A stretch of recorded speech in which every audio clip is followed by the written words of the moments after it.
Ever since the 90s in the West, and long before that in the East, magical girls have been one of the staples of anime. Usually as a gateway, telling simple but heartfelt and emotional stories that can hook young audiences early and pull them into the hobby faster than you can shout Moon Tiara Boomerang. But in the age of streaming, that's not so much the case anymore. Part of that is because people in the West who get into anime tend to be a bit older, especially as massive crossover successes like Attack on Titan and Kimetsu no Yaiba have shattered that cultural barrier, introducing a broader Western audience to anime at more advanced ages, who weren't really looking for bright, campy stories, even outside of the magical girl genre.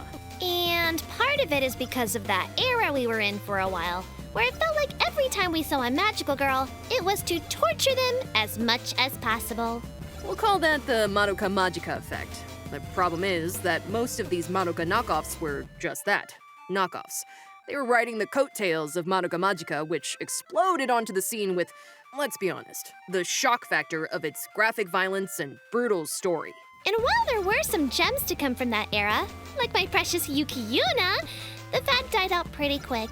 Audiences just outgrew it, or at least outgrew the desire for every new magical girl project to be that way.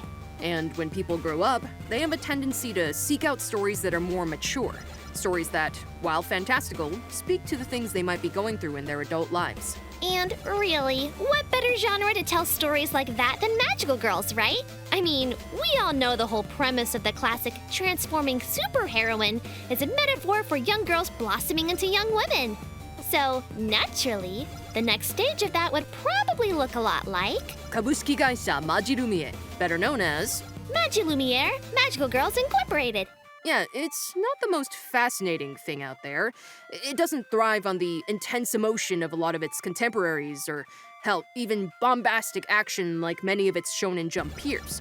But it does do some interesting stuff with the magical girl premise. It shifts the focus of the story to a developmental stage that an older audience can identify with, and it starts with the story's approach to what a magical girl even is.